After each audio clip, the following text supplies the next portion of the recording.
When you take a look at other industries and services, you can borrow the strategies that they use and put them inside of your business. And one of the coolest strategies that you could use when it comes to coaching and training is case studies. So, how do you make this work for you, and why is it an advantage? This is a fantastic question. I'm Scott Sylvan coming to you live from Consulting Secrets on a perfect day to talk about business, growth, strategies, case studies, and a fantastic day to talk about you.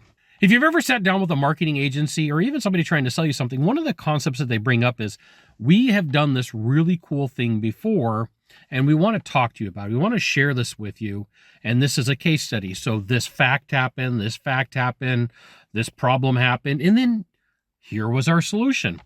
Now, you can take that and use this for your own process when it comes to training your team. So here's what you do. Let's say that you have a CSR or a customer service representative, and they make a mistake, because this happens over time. People make mistakes.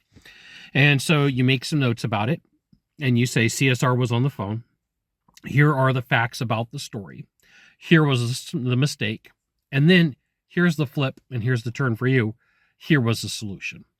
And one of the things that you're going to find over time, if you could build these out, you end up with a knowledge base. You end up with the ability for coaching and training and not having to have somebody step in.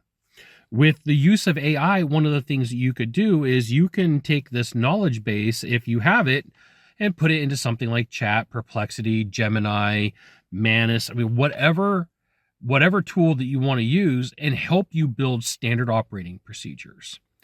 What I find, what a lot of companies fall for, is they say, oh my goodness, there was a problem inside of my business and I keep hiring the wrong people. Well, what it is maybe you didn't train them properly. Maybe they didn't know and you failed them. So you could absolutely positively take mistakes, problems, issues, worries that have happened inside of your business and then say, how do we use it to our advantage? Now, there is another level of complexity, or another level that you can borrow from. And what you do is you borrow from your personal life. So let's say that you go out to dinner with your significant other, and the server that is having a conversation with you and takes your food down messes up your order. This mistake that other person made is the perfect opportunity for you to go to your office and go, this isn't how we work, but how does this relate to us? What happens if a mistake is made? So instead of calling all your friends and I went to dinner and the server was horrible, go, hey, wait a minute. We're going to do what I refer to as a red team exercise. We're going to bring people in the next time that we have a meeting, and we're going to talk through this problem. We're going to say, okay, you go to dinner with a significant other, they screw up the meal. What do you do? Okay. And then everybody's going to like, why are we having this conversation and we're not a restaurant? And then you're going to flip that conversation and go, okay, in what ways are we similar? How do we bear resemblance to this problem, to this issue, and what would we do? And so what you can do, third on this list, is go to your competitors. Go to your industry competitors and look at their reviews.